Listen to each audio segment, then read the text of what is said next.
बाल महाभारत कथा का 7वां 8वां और 9वां दिन पढ़ेंगे। कल आपने छठे दिन तक पढ़ लिया था। महाभारत का युद्ध कुल 18 दिन चला था, जिसमें आज कौन सा दिन पढ़ोगे? 7वां 8वां और 9वां दिन। 7वें दिन का युद्ध केंद्रित न था, बल्कि कई मोर्चों पर व्याप्त था। व्याप्त तो फैला हुआ। प्रत्येक मोर्चे पर विख्यात वीरों में घमासान युद्ध होता रहा।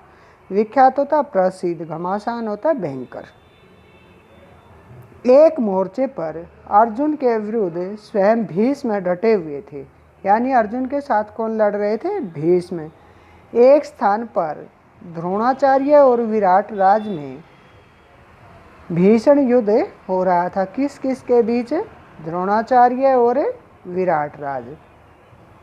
एक अन्य मोर्चे पर शिखंडी और अश्वत्थामा में लड़ाई हो रही थी।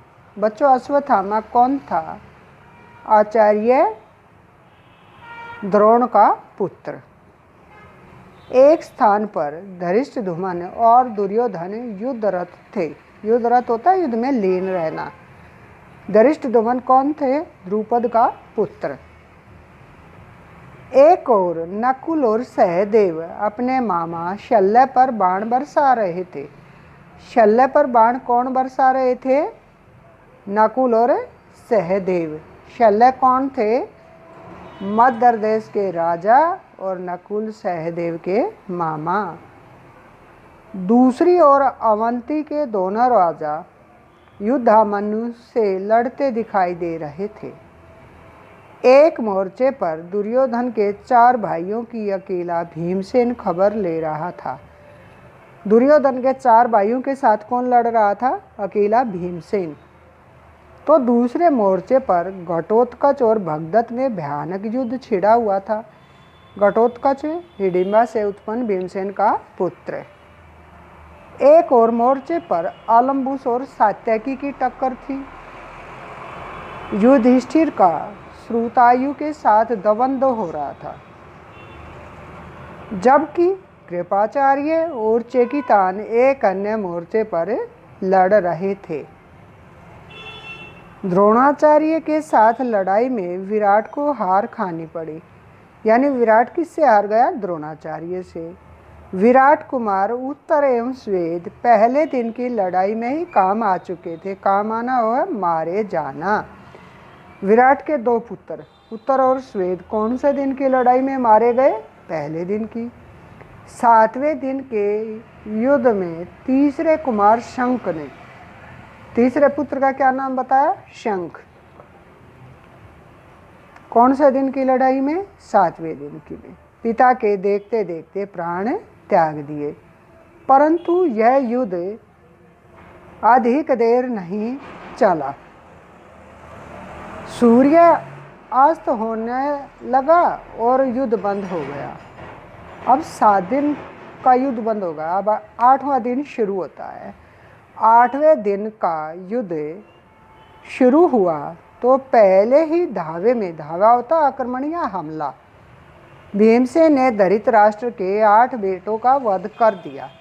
8वें दिन भीमसेन ने धृतराष्ट्र के कितने बेटे मारे? 8। एक ऐसी घटना हुई कि जिससे अर्जुन शोक विह्वल हो उठा। शोक विह्वल होना, अत्यधिक दुखी होना। उसका लाडला, साहसी और वीर बेटा इरावान, जो एक नाग कन्या से पैदा हुआ था। इरावान कौन था? नाग कन्या से उत्पन्न अर्जुन का पुत्र। उस दिन खेत रहा। खेत रहे ना, मारे जाना।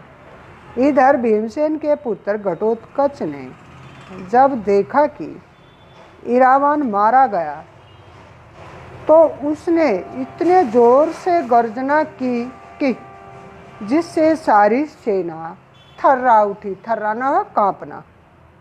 उसके बाद वह कौरव सेना पर टूट पड़ा और घोर प्रलय मचाने लगा।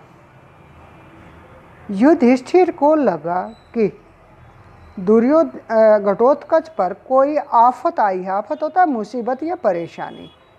उन्होंने तत्काल होता है उसी समय भीमसेन को घटनास्थल पर भेज दिया। भीमसेन के आ जाने पर तो युद्ध की भयानकता और भी अधिक बढ़ गई, परंतु जल्दी ही सूर्यास्त हो गया। सूर्यास्त होना, सूर्य छिप जाना, और युद्ध बंद हो गया। कौन से दिन का युद्ध? 8वें दिन का। अब 9वां दिन शुरू होता है। 9वें दिन के युद्ध में अभिमन्यु और अलम्बुस में घोर संग्राम छिड़ गया। किस किस के बीच? अभिमन्यु। अभिमन्यु कौन था? अर्जुन का सुभद्रा से उत्पन्न पुत्र। धनंजय के पुत्र ने पिता की ही भांति रण कौशल का परिचय दिया। धनंजय कौन थे? अर्जुन, यानी अर्जुन का पुत्र अभिमन्यु। पांडवों की सेना के पितामह ने उस दिन बड़ी दुर्गत की। दुर्गत होता बुरी हालत कर देना। यहाँ तक कि अर्जुन और श्री कृष्ण दोनों को ही बड़ी पीड़ा हुई। पीड़ा होता कष्ट। सैनिक बहुत पीड़ित हो रहे थे। थोड़ी देर में सूर्यास्त हुआ और उस दिन का युद्ध बंद कर दिया गया। तो बच्चों, अगले दिन कौन सा युद्ध शुरू हो जाएगा? कौन से दिन का? 10वें दिन का। 10 दिन भीष्म के नेतृत्व में कौरव सेना ने युद्ध किया था। तो इस पाठ को आप ध्यानपूर्वक पढ़ोगे और समझोगे। धन्यवाद।